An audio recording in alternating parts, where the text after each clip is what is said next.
Alright, YouTubers, we got the Notorious. This was my Outcast that I just redid everything. It was due for some maintenance. I went over everything. Diffs, bearings. Picked up this body because it looks badass. So I just wanted to get me a Notorious, which is just an Outcast with a nice body.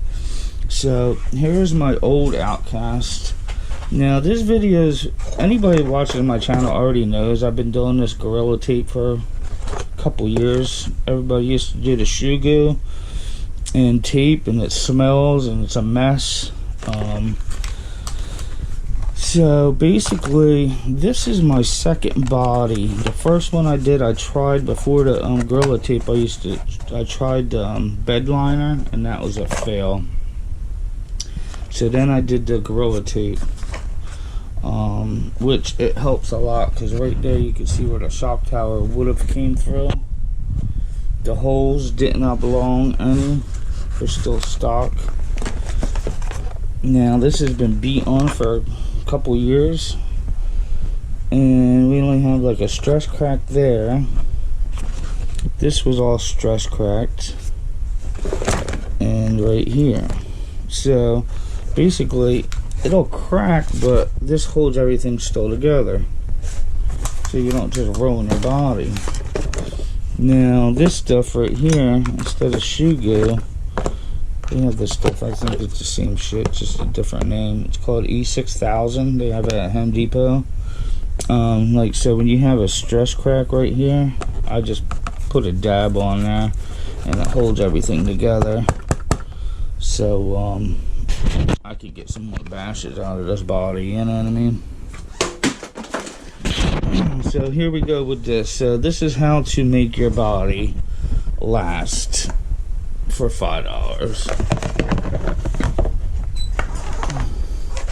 So basically, for one thing, clean it early, go with alcohol and let it dry to get any of the oils out from the form, and they made the body. And then you basically just Gorilla Tape the crap out of it. And then the main thing is, when you're done, get a blow dryer and it melts everything. So that glue melts and gets into all the cracks and makes it like one. So like you can't even peel this up if you tried. You know what I mean? Now this way, when you land bad and all that, it gives the extra strength right here that these holes won't ream out. I got it for the Proline mounts, the little caps instead of the body clips.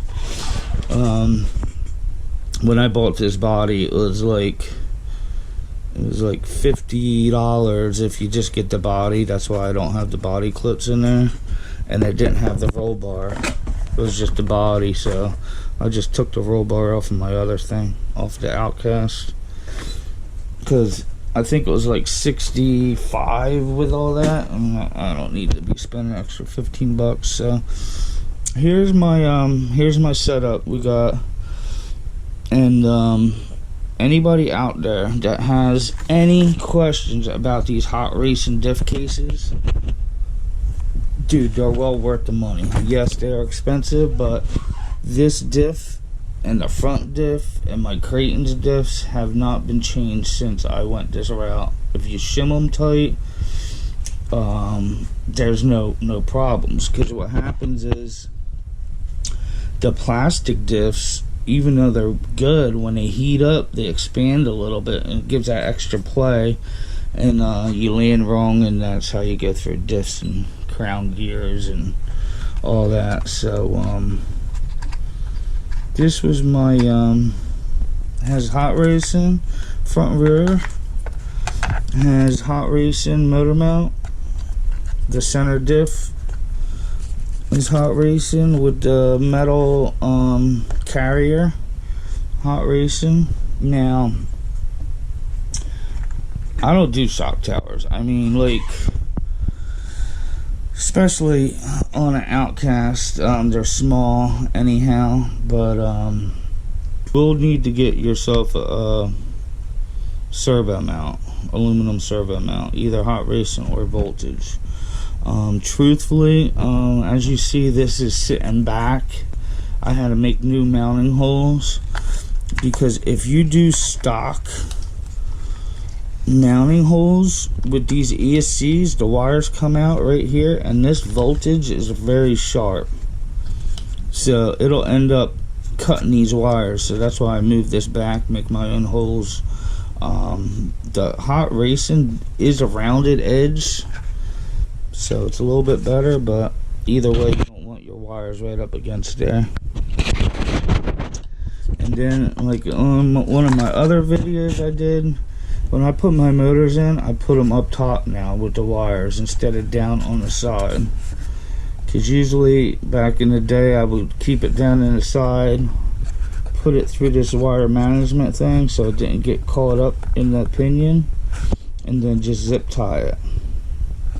But then what happened was, one time on the Cretan, this was hitting onto the chassis and rubbing. I must have hit something really hard and bent it up, and then the wire fried my ESC.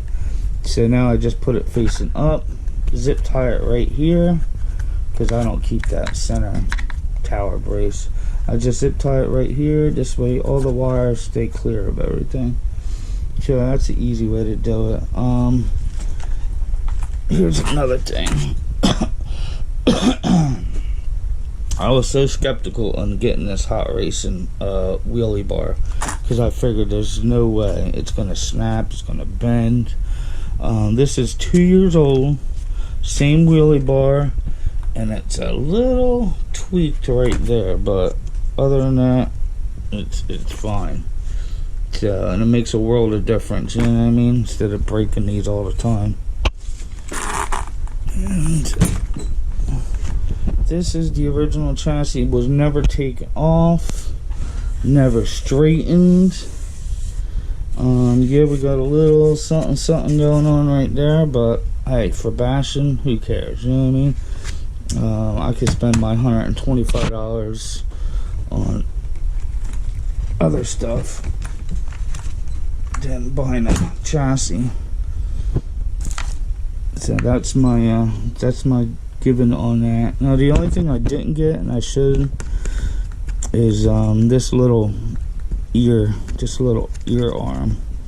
Now I was thinking of getting it, but I wanted some give point, and it does actually give, because I had to replace this when I went over the truck. This was cracked, but I didn't want to have like all aluminum, everything like just locked in, that nothing gives, because then you're gonna have major bendage when I land wrong, you know what I mean? We got voltage back here, so just to let you know, I am not against voltage. Voltage makes awesome shit too, and actually I think their aluminum's a stronger aluminum than hot racing, but I never really had a problem with hot racing, so I just stick with it. Alright guys, other than that, this is how to make your RC body last for $5. And the reason why I say $5 is because the Gorilla Tape roll is probably like 15, but you could do 3 bodies easy, and it makes a world of difference.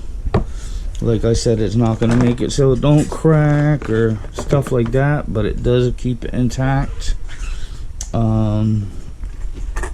I mean, it helps a lot with it so it don't crack, but the main thing is for the holes, it helps.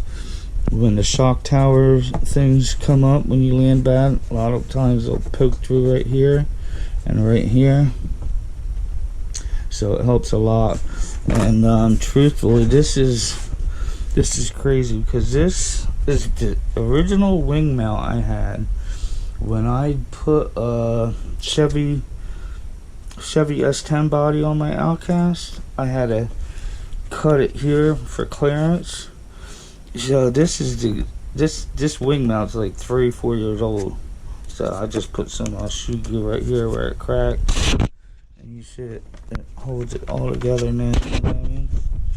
Instead of just wanting to buy another one, which is gonna break anyhow. So that's it. That's the Notorious, looking all sweet. I'm liking it. Alright, let me cut this video. Later.